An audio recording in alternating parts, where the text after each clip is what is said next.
दोस्तों मैं गुलरेज उस्मानी वेलकम करता हूं आपका budgies bird and beauty channel में। और उम्मीद करता हूं कि आपके बर्ड्स भी बहुत अच्छे होंगे और आप अपने बर्ड्स का बहुत अच्छे से ख्याल भी रख रहे होंगे। दोस्तों आज मैं आपको ये बताने वाला हूं कि मैं अपने फिंच को एक फूड किस तरह से बना के देता हूं, कब कब देता हूं और उसमें क्या क्या मिलाता हूं। ये सब तो मैं आपको बताऊंगा ही वीडियो में, लेकिन उससे पहले मैं ये बता दूं दोस्तों कि अंडा बर्ड्स के लिए क्यों ज़रूरी होता है, ख़ास तौर से फिंच के लिए अंडा क्यों ज़रूरी होता है। तो दोस्तों अंडा इनको इसलिए ज़रूरी होता है क्योंकि अंडे में प्रोटीन होता है और फिंच को बहुत प्रोटीन की ज़रूरत होती है। खूब अंडे देते हैं ये, इसलिए इन्हें प्रोटीन की ज़रूरत होती है। और अंडा जो है एक कंप्लीट डाइट होता है। हम लोग किताबों में पढ़ते थे बचपन में, स्कूल में, कोर्स में, कि अंडे में प्रोटीन, कार्बोहाइड्रेट और वसा तीनों चीज़ें होती हैं। यानी कि अंडा ऐसी चीज़ है जिसमें तीनों पोषक तत्व होते हैं। और दूसरा अंडे का एक और फ़ायदा ये होता है कि जब आप अंडे बर्ड्स को देंगे तो उनके छिलके भी निकलेंगे। छिलके आपको कहीं और से इकट्ठा करने की ज़रूरत नहीं होगी। और दोस्तों मैं एक दिन बीच अंडा देता हूँ, एक फूड जो मैं बता रहा था अभी कि कब कब देता हूँ, तो एक दिन बीच देता हूँ अंडा। और जब अंडा छीलते हैं तो उनके छिलकों को अलग रख देते हैं संभाल के। तो छिलकों का पाउडर बना के भी एक फूड में मिला देते हैं, थोड़ा सा आधा चमचा पाउडर हर बार मिला के दे देते हैं इनको। जब एक फूड, जैसे ये एक फूड है, इसमें आधा चमचा पाउडर मिलाया और दे दिया। क्योंकि दोस्तों जो बॉयल अंडे के छिलके होते हैं वो काफ़ी साफ़ सुथरे छिलके निकलते हैं और अंडा वैसे ही बॉयल हो चुका होता है, तो उसके जरासीम और कीटाणु जो होते हैं वो तो मर ही चुके होते हैं। तो बस ये है कि अंडे के छिलकों को आप अच्छी तरह से रख लीजिए संभाल के और फिर उसका पाउडर बना लीजिए। बाकी जो आपके घर में अंडे खाए जाते हैं कुछ फ्राई करके और किसी भी तरह से, तो उसके मुकाबले में ये छिलके जो हैं काफ़ी साफ़ सुथरे होंगे। इनको साफ़ करने में ज़्यादा मेहनत नहीं करना पड़ेगी, ज़्यादा धोना नहीं पड़ेगा इनको। दोस्तों उबले अंडे के अलावा जो आमलेट वगैरह जो बनाते हैं उनके जो अंडे के छिलके निकलते हैं तो उनको ज़्यादा साफ़ करना पड़ता है, धोना पड़ता है, स्मेल ज़्यादा होती है। तो आप अंडे तो बॉईल करके दें ही, उसके साथ अंडे के छिलके भी पीस के दे दें, या वैसे भी रख सकते हैं अंडे के छिलके, ये वैसे भी खा लेते हैं फिंचेस। और अंडे के छिलके में भी कैल्शियम होता है दोस्तों, बहुत अच्छा कैल्शियम होता है।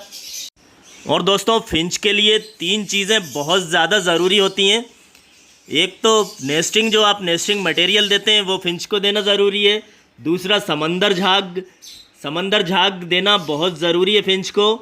और तीसरा हो गया अंडा, जो एक फूड देते हैं हम, और अंडा का एक फूड तो देते ही हैं, उसके अलावा इनके छिलके, अंडे के छिलके, तो ये अंडा 2 तरह से देना ज़रूरी है। तो इस तरह से 3 चीज़ें हैं दोस्तों फिंच के लिए बहुत ज़्यादा ज़रूरी है। ब्रीडिंग कराना, अगर अच्छी ब्रीडिंग लेना है फिंच से।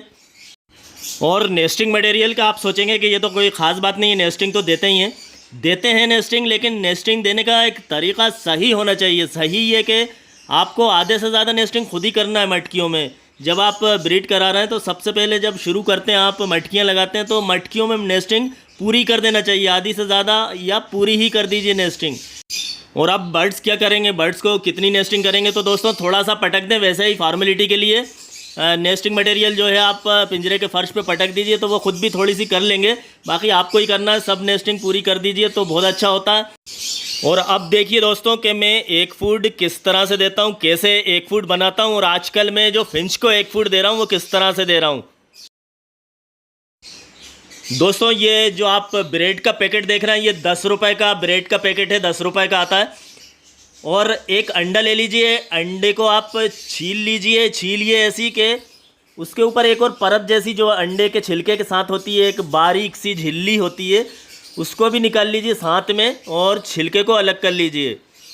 उसके बाद दोस्तों अंडे में ये मिलाना है आपको ब्रेड। देखिए मैंने वही ब्रेड है जो अभी पैकेट था, उसको मैंने बाहर निकाल लिए। तो एक अंडे में एक ब्रेड काफ़ी होती है फिंच के लिए, आप चाहें तो 2 भी मिला सकते हैं। तो मैं तो एक ही ब्रेड मिला देता हूँ, और कभी कभी 1.5 या 2 भी मिला देता हूँ, ऐसा कुछ नहीं है। और आप ये जो देख रहे हैं ये कद्दूकस कहलाता है, और इसके और भी कुछ नाम होंगे तो पता नहीं। कद्दूकस, इससे कोई भी चीज़ इस पर घिसते हैं और हलवा वगैरह बनाते हैं, गाजर घिसते हैं, लौकी घिसते हैं, तो ये वो है, आमतौर से किचन में मौजूद होता है। तो इस पर आप घिस लीजिए अच्छे से अंडे को आप ऐसे करके इस पर घिस लेंगे। तो अंडे के बाद फिर आपको ब्रेड घिस देना है, और अगर आपका फिंचेस खाएं तो एक गाजर भी उसमें छोटी सी वो भी घिस दीजिए। वैसे मैं गाजर तो रखता नहीं हूँ, बहुत कम, और ब्रेड में ही रखता हूँ अंडा। तो इस तरह से आप ब्रेड में रख सकते हैं दोस्तों। तो दोस्तों अंडे को आपको घिस देना है और फिर उसके ऊपर ब्रेड घिसना है और फिर हाथ से मिलाना है और फिर आपको रख देना है। और अगर थोड़ी सी गाजर मिलाना चाहें तो वो भी मिला सकते हैं। तीनों चीज़ें मिला के भी आप एग फूड बना के रख सकते हैं। और अब बात आती है कि कितना देना है। तो दोस्तों कितने का कुछ नहीं है, आप अपने अंदाज से दे दीजिए कि 3-4 घंटे में ख़त्म हो जाएगा। 4 घंटे भी लगते हैं, 5 घंटे भी लगते हैं तो कोई बात नहीं है, कभी जैसे रखा रह गया 5 घंटे, नहीं तो 3-4 घंटे में आमतौर से ख़त्म हो जाना चाहिए। जैसे आपने सुबह 8 बजे दिया तो 8 के बाद 9, 10, 11, 12 बजे तक आपका ख़त्म हो जाना चाहिए। इस तरह से आपको एग फूड देना चाहिए। और जैसे मेरे पास 17 फिंच हैं और 17 ही उनके बच्चे हैं तो भी मैं एक ही देता हूँ, ये एक अंडा। और बच्चों को अलग कर लेता हूँ, 17 ही रहते हैं तो भी मैं एक ही अंडा देता हूँ। तो ये बस उनको पहुँचना चाहिए, उनको मिलना चाहिए, थोड़ा मिले ज़्यादा मिले, लेकिन आपको देना चाहिए एग फूड।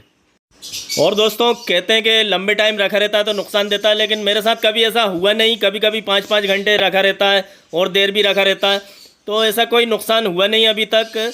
लेकिन कोशिश ये करें कि 3-4 घंटे में, आमतौर से कोई भी चीज़ बर्ड्स खाते हैं पेट भर के तो 3-4 घंटे में खा लेते हैं, तो इसलिए मैंने आपको इतना बताया। और दोस्तों एक चीज़ और है, जैसे कि ये एग फूड जो दिया है ये थाली में दिया हुआ है, आपको दिख रहा है कि ये एक थाली है, मतलब कम गहरा और फैला हुआ सा बर्तन है ये। इसमें दोस्तों इसलिए दिया है मैंने, और उसको बीच में रखा है, आप देख रहे होंगे एग फूड को बीच में इसलिए रखा है कि ये फिंचेस जो हैं बीच में आके खाएं और गिरे तो वहीं गिरे। क्योंकि आपने देखा होगा दोस्तों ये फिंचेस झटकते हैं, चोंच को झटकते हैं जब ये कुछ खाते हैं।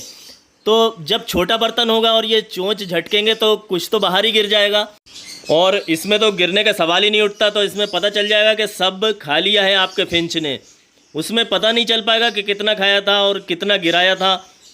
तो मिलते हैं फिर दोस्तों एक अगले वीडियो में। आप मेरे चैनल को भी सब्सक्राइब कर लीजिएगा अगर आपने नहीं करा हो तो, क्योंकि आप मेरे चैनल को सब्सक्राइब कर लेंगे तो इससे ये होगा कि आपको मेरे वीडियोज़ आसानी से मिलते रहेंगे, नोटिफिकेशन आते रहेंगे।